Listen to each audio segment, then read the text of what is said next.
Hi guys, welcome to the Curated Pages Podcast. Your place for curated reads, honest reviews, and thoughtful book talk. I'm Adria.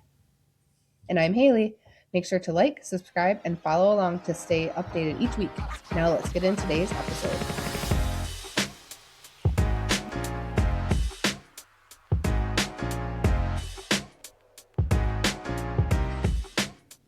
This week, we are actually reading the same thing.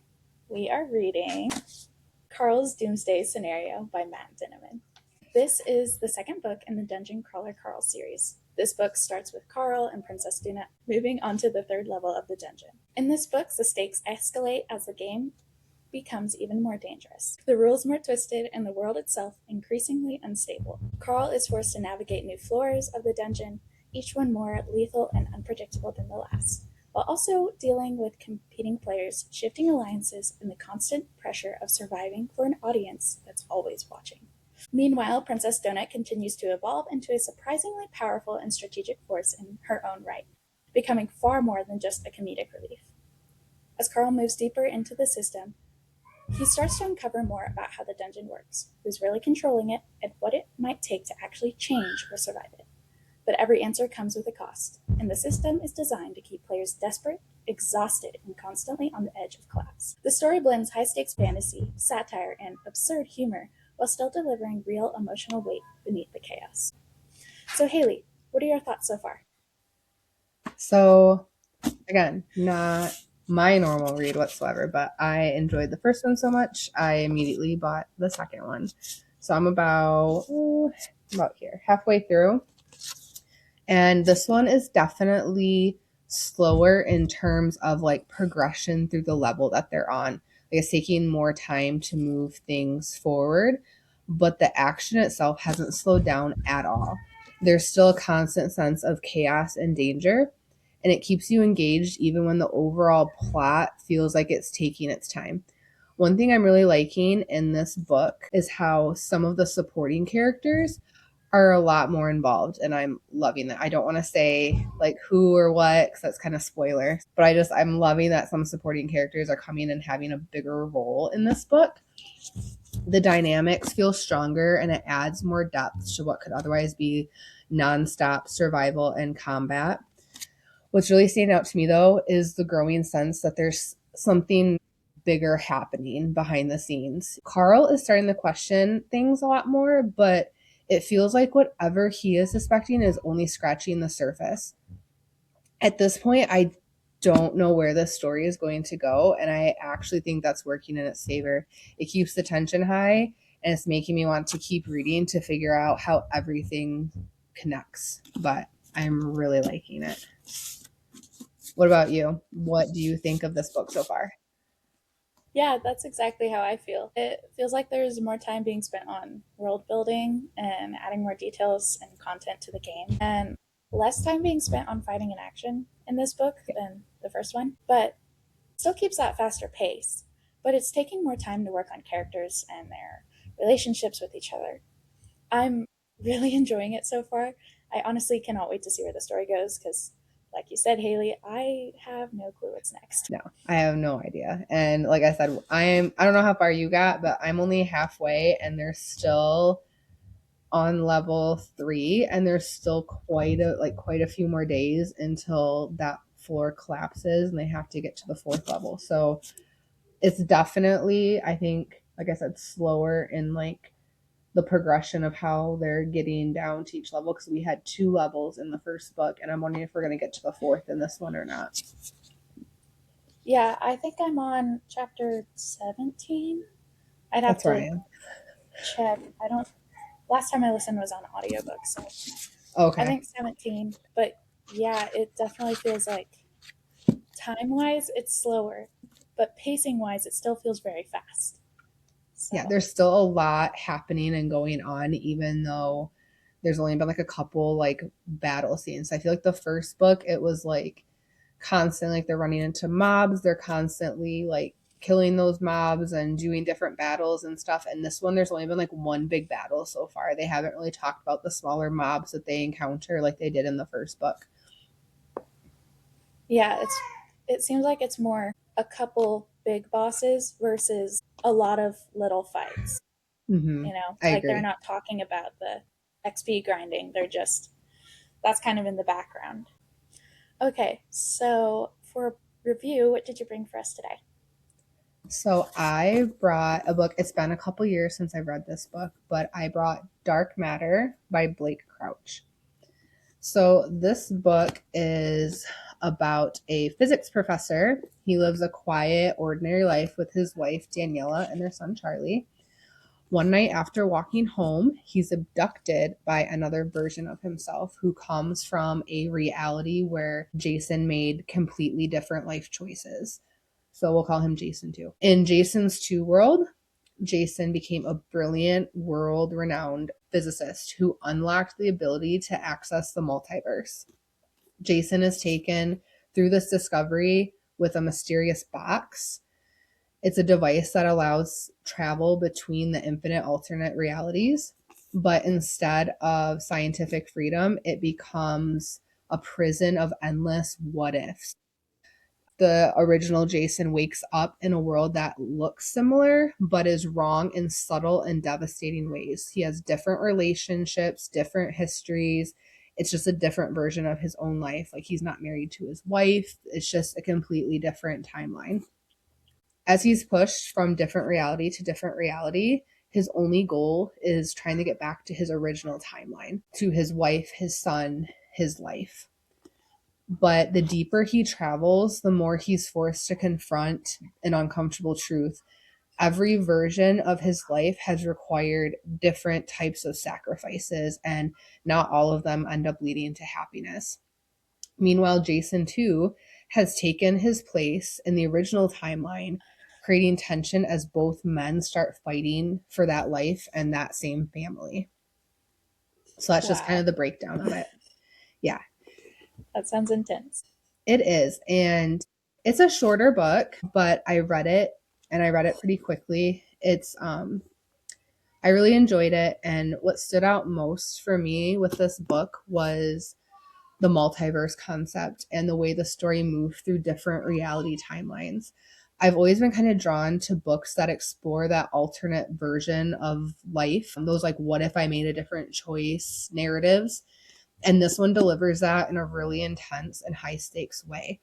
Is also incredibly fast paced. I feel like there isn't a lot of downtime or filler, which made it feel like I couldn't put it down once things got going. Every chapter pushes a story forward, and that momentum really fits the premise of jumping between all these different realities.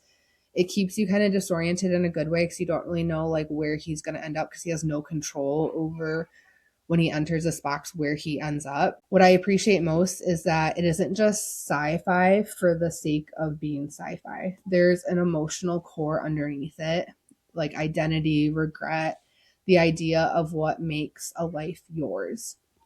It really makes you sit with the uncomfortable thought that even if I made a slightly different choice, how this could completely rewrite my like entire existence. I gave this 4.5 stars. It was very good. I could not put it down. And That's a really high I rating.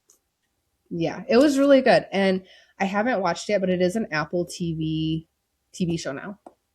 But I have not watched it. But I really enjoyed this.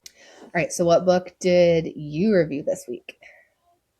So I decided to bring The Hunger Games by Suzanne Collins, and it's a very, very popular one, so everyone probably knows what this one is about, so I'll keep it short. The Hunger Games is a dystopian novel that follows 16-year-old Katniss Everdeen.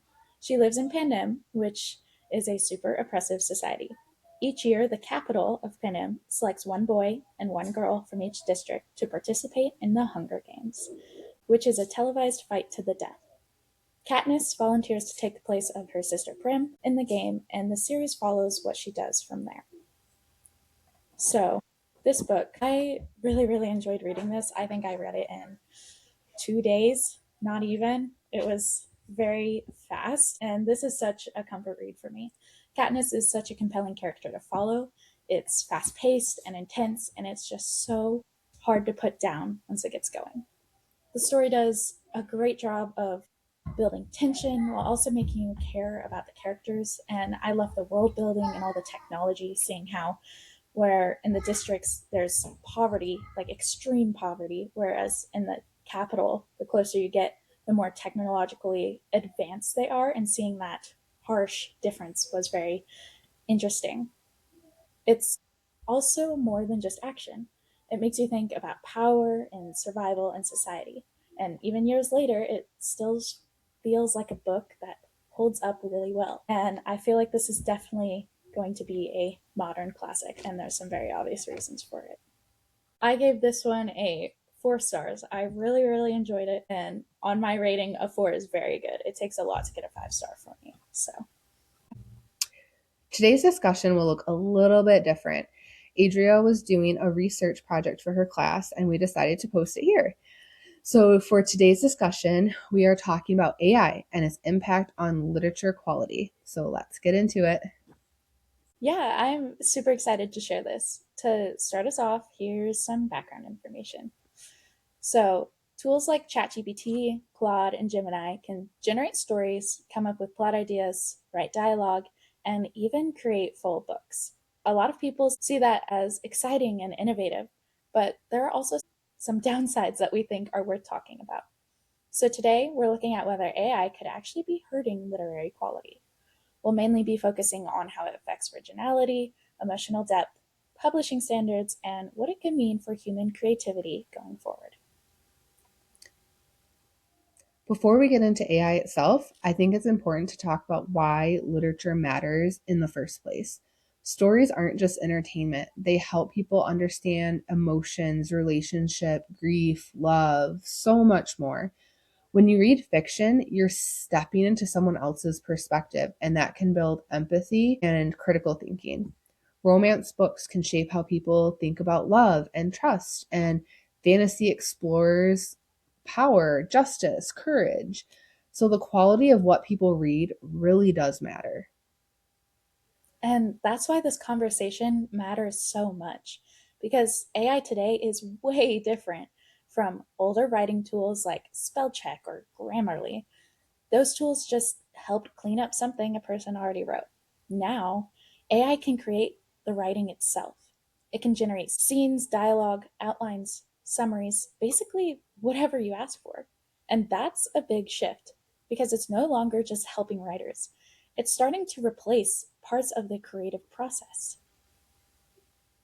One of the biggest problems with that is how easy it makes to mass produce. Some people are already using AI to pump out books super quickly, especially in self publishing spaces like Amazon. Instead of spending months writing and revising one novel, someone can upload multiple books in a very short amount of time. That creates a system where quantity gets rewarded more than quality. And the person releasing 10 rush books might get more attention than someone who spent years carefully crafting one great story. And when quantity becomes a priority, the writing itself can suffer. Good prose is more than correct grammar. It's voice, rhythm, imagery, style, those little things that make writing memorable. AI writing usually sounds technically fine, but it's kind of bland. It can be repetitive, predictable, and overly safe. It's readable, sure, but not always something that sticks with you. Great books are memorable because of how they're written, not just what happens in the plot. You can also see this in the storytelling. Strong stories need believable conflict, layered characters, emotional growth, and payoff. AI tends to build stories by combining patterns and common tropes. You see this a lot in romance and romantasy. Things like enemies to lovers, forbidden love, morally gray love interest. And tropes themselves aren't bad at all. Some amazing books use them. The problem is when they're stacked together mechanically without any emotional depth behind them. Then it feels more like a checklist than a story. And I think that leads into the biggest issue. AI can imitate emotion, but it doesn't actually feel emotion. It doesn't know heartbreak, grief, longing, fear, or hope. Human writers pull from real experiences, memories, relationships, pain, and joy, all of it. AI can predict what words usually come after sadness or love, but prediction isn't the same as understanding.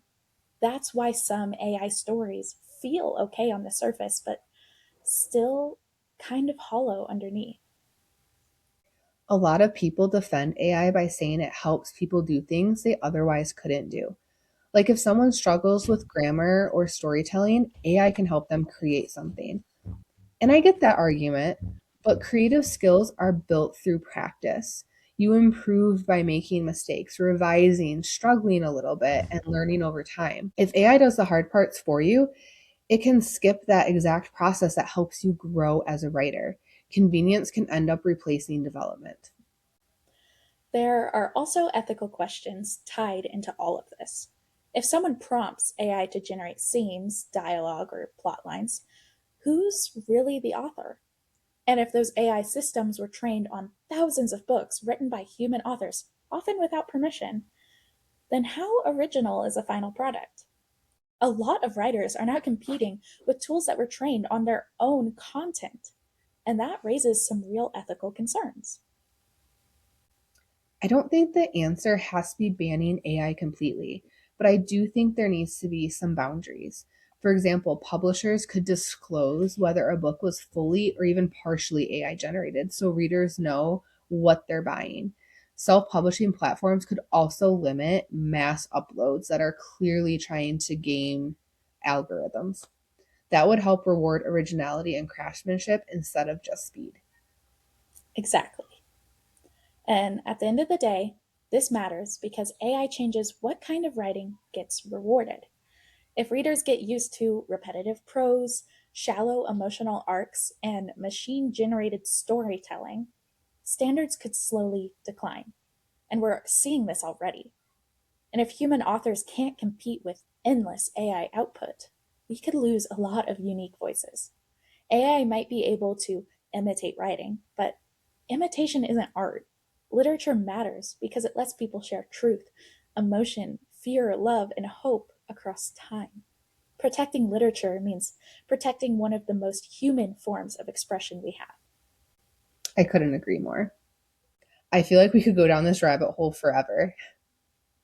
Yeah, there's a lot to unpack there, but at the end of the day, I think it just makes me appreciate the books that do feel real even more. Same. And honestly, that's kind of why we're doing this, right? We're finding the stories that are actually worth your time. Exactly. So, thank you so much for listening to the third episode of the Curated Pages podcast. Don't forget to like, subscribe, and ring that bell. Until next time. Stay lost in the pages.